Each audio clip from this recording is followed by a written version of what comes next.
1,200 rupees. That is what this man pays for 100 kilos of what you threw away. That same afternoon, he sells the same 100 kilos completely unchanged for 1,765. He does not clean it, he does not repair it, he does not add one single thing to it. All he does is separate it. One pile becomes 7. And that single act returns more on the money he put in than a petrol pump, more than a grocery shop, more than almost any business you could name in this country. So the obvious question is why everybody is not doing this. By the end of this, you will know exactly what a kilo of your rubbish is worth, why 2% of it carries 15% of the value, and why the man who does most of this country's actual recycling cannot borrow a single rupee against it. So start with what it costs to set up. There is no shop front to fit out and no stock to buy in advance because the stock walks in on its own.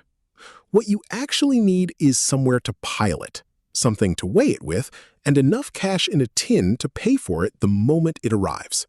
97,000 rupees. And notice, the biggest single item is the deposit on the shed, because in this business, you are really renting space, not buying inventory. The cash float matters more than it looks. Every seller who walks in expects to be paid in that moment, in notes, before they leave. But before any of that, the material has to arrive, and almost none of it arrives from the public. That is the first thing outsiders get wrong about this trade. He is not standing on the street shouting for old newspapers. The men who do that are a layer below him, and they are his suppliers, not his competition. Nearly half of everything in that shed was bought from somebody who already bought it from somebody else. The ferrywala with the handcart pays a household 8 rupees a kilo and sells to the go-down at 11. He takes 3 rupees for the walking. Irfan takes the rest for the sorting, the space, and the cash that has to be sitting there when the cart arrives. And that relationship is the actual asset of this business. 20 or 30 collectors who choose to bring their carts to his shutter instead of the shutter 4 streets away. There is no contract holding them. They come because he pays instantly, because his scale is honest, and because when one of them needs 2,000 rupees in a hurry, he lends it. Lose that goodwill, and the material simply stops arriving. Now the part that actually makes the money. A household sells everything together at one blended rate. Nobody weighs their newspaper separately from their broken bucket, so the mixed pile has one price, and it is a low one. 1,200 rupees in, 1,765 out. 565 rupees of value created by nothing except separating things. And look closely at that aluminium line.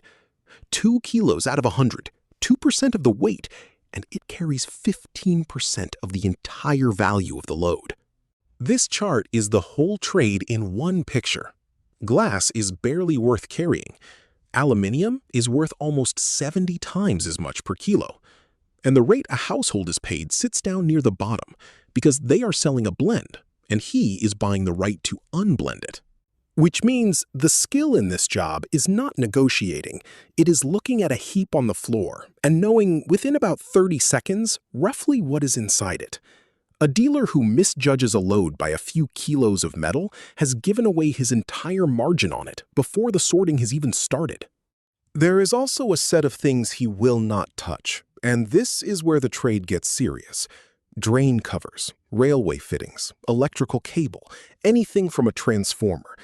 Buying stolen metal is not a commercial mistake, it is a criminal one, and a dealer who takes it once has handed somebody permanent leverage over him. So he writes down names. The notebook is not only an account book, it is his defense.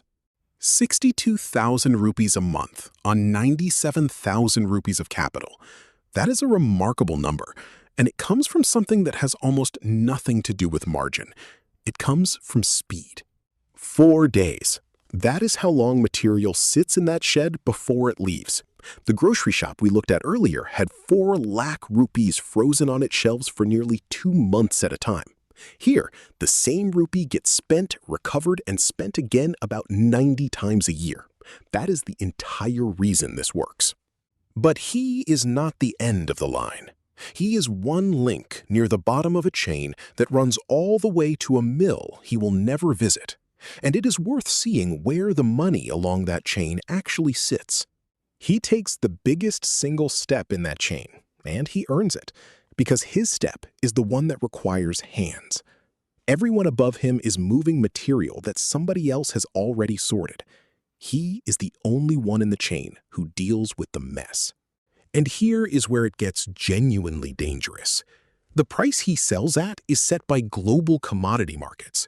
When steel falls or when oil falls and new plastic gets cheap, his selling rate drops within days, and he has no say in it at all. But the household at his door still expects 12 rupees a kilo because that is what they were paid last month.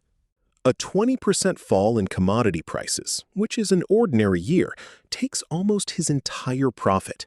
He can shave the buying rate a little, but push it too far and the sellers simply walk to the next dealer. So he absorbs the gap himself, and he absorbs it in cash. And when that happens, he has nowhere to go. 42 lakh rupees of material passes through his hands in a year, entirely in cash, recorded in one notebook. On paper, he earns nothing, owns nothing, and trades nothing. No bank will lend against a notebook. And there is one risk sitting quietly above all of it. That shed holds several lakh rupees of dry paper and plastic packed tight under old wiring. It is, in plain terms, a fire waiting for a reason. No insurer will write a policy on an informal go-down holding undocumented stock. One bad night takes the inventory, the deposit, and the working capital together, and there is nothing behind it. There is a cost here that no card will ever show you. This is dangerous work done with bare hands in a trade that still carries real social stigma in this country. The money is decent. The standing is not. And that gap is why the people sorting on his floor are almost never the children of people who sorted before them, which is exactly as it should be, and also the reason this trade is quietly running out of hands. And now the ground is shifting under him. Producers are increasingly required to prove that their packaging gets recycled, which has created a formal, funded, documented recycling industry almost overnight. That industry runs on paperwork. He has a notebook. So the material he has been quietly recovering for 20 years is starting to be collected by people who can issue a certificate for it. Which is the strange position this business now sits in. It is one of the highest returns on capital available to anyone in this country. It is genuinely useful work, and it may not survive the decade in this form. So what does moving up actually look like? Not more sheds.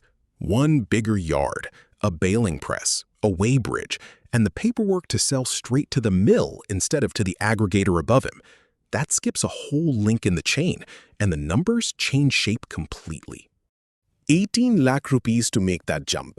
The return on capital falls from 767% to 140%, which looks like a catastrophe until you notice the other line. His earning per hour goes from 172 rupees to 735. That is the trade every one of these businesses eventually offers. Give up the spectacular percentage, buy back your own time. 767% on capital.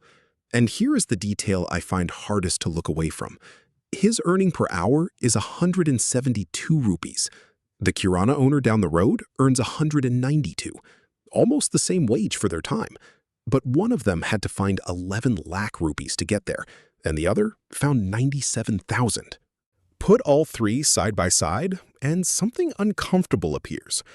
Read the return on capital, and the order is tea cart, scrap go down, grocery shop. Read the earning per hour, and that order flips exactly on its head. The business that turns the least money into the most percentage is also the one that pays a human being the least for a day of their life. That is not a coincidence. It is the trade every one of them is making. And there is one more loop worth closing. The cardboard he bailed last Tuesday comes back through this same town in about 6 weeks as a new carton, holding something somebody buys from the kirana store 2 streets away. He will very likely buy that same carton back at 12 rupees a kilo before the year is out. So what is a Kabadiwala in the end? He is not a trader because he does not speculate. He is not a manufacturer because he changes nothing.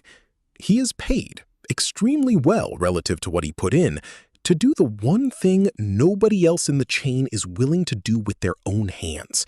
And almost every recycled thing you own passed through a room like this one, weighed on a scale like that one, by somebody the Sisto has never once counted.